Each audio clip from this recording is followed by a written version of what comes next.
السلام علیکم ورحمت الله. وعلیکم السلام ورحمت الله. مفتی صاحب خیر صحت هم خیر؟ خیر ده شکر تاسو خیر خیر ده. الحمدلله. د سوالونو سلسله شروع کوو. جی انشاءالله. مفتی صاحب یو مرګره سوال کوي، هغه وایي چې د سرکاري جاب د پاره یا داسې د نورو جابونو د پاره پرایویټ جاب وي او یا داسې د بعضې خلک داسې وي چې پروموشن کوي، خپله وحده چینج کوي، نو په دغه صورت کې کله کله داسې وي چې دی رشوت ورکوي، نو دغه رشوت ورکول څه حکم دی، حرام دی که نه؟ او دویمه خبره دا ده کله کله داسې وي چې هغه انسان د دغه څیز اهل وي خو بیا هم څه داسې خلک وي چې هغې رشوت غواړي، نو په دغه صورت کې که څوک رشوت ورکړي اهل وي او هغې ضرورت هم وي او پکار ده چې وم شي خو بیا هم د رشوت نه بغیر نه کي، نو که دغه انسان چېرته رشوت ورکړي نو دغه به حرام وي او که نه به وي؟ رشوت دا معامله چې ده نن سبا ډېره زیاته عامه شوې ده او دا ډېره اهمه مسله ده. نن سبا اکثر خلک د رشوت پر باب په دې مسله کې راګیر دي او اکثر خلک تپوسونه هم کوي. نو د رشوت دا ګناه دا صرف ګناه نه ده بلکې د امت مسلمه د تباهۍ سبب دی. امت مسلمه چې تباه کېږي د رشوت د وجه نه، ظالم چې په مخ کې باندې ځي او مخ په وړاندې باندې روان دی هغه د رشوت د وجه نه، د مظلوم چې مظلومیت ښکاره کېږي، مظلوم چې په هر ځای کې دکې خوري هغه د رشوت د وجه نه. او الله قرآن کې فرمایي ولا تأکلوا اموالکم بینکم بالباطل، و تاسو مه خورئ مالونه خپل د باطل ذریعه باندې، په باطل ذریعه باندې. نو علما فرمایي وایي د آیت دلالت کوي د رشوت باندې چې لکه رشوت په ورکولو باندې دغه څخه. نو علما فرمایي وایي د آیت دلالت کوي په رشوت باندې. دیو جن حدیث کې فرمایي نبی علیه الصلاۃ والسلام الراشي والمرتشي کلاهما فی النار، و رشوت ورکوونکې او رشوت اخیستونکې دواړه په جهنم کې به وي. بل حدیث کې نبی علیه الصلاۃ والسلام فرمایي لعن الله الراشي والمرتشي، وی الله په رشوت ورکوونکې باندې لعنت لګلی او چې کوم سړی رشوت اخلي په هغه هم الله لعنت لګلی.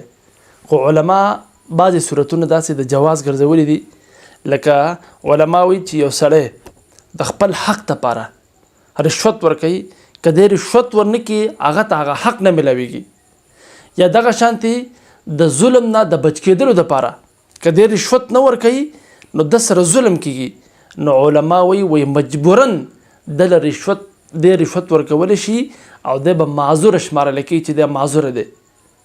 خو که چېرتې دا د خپل حق دپاره نه بلکې د بل حق دپاره ډاکه کوي او بیا هم رشوت ورکوي، یا دی مجبوره نه دی او بیا هم رشوت ورکوي، نو وایي دا د لعنت بیا مستحق هم دی، دی ګناهګار هم دی.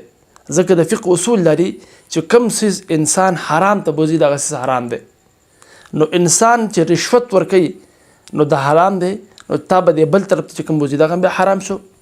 دې وجه نه د پاکستان کې چې کوم لوی عالم دی مفتی تقي العثماني صاحب، د هغوی چې کوم فتاوه د دارالعلوم کراچۍ په هغې کې د خبره لیکل ده که یو سړی د خپل ځان د خپل مال او د خپل د عزت خطره وي ورته، د ځان مال او د عزت خطره ورته، نو بیا رشوت ورکول سره دی بیا معذوره دی، لکه دی معاف دی. او که د نوکرۍ دپاره دی رشوت ورکوي وایي د لپاره د نوکرۍ دپاره رشوت ورکول حرام دی.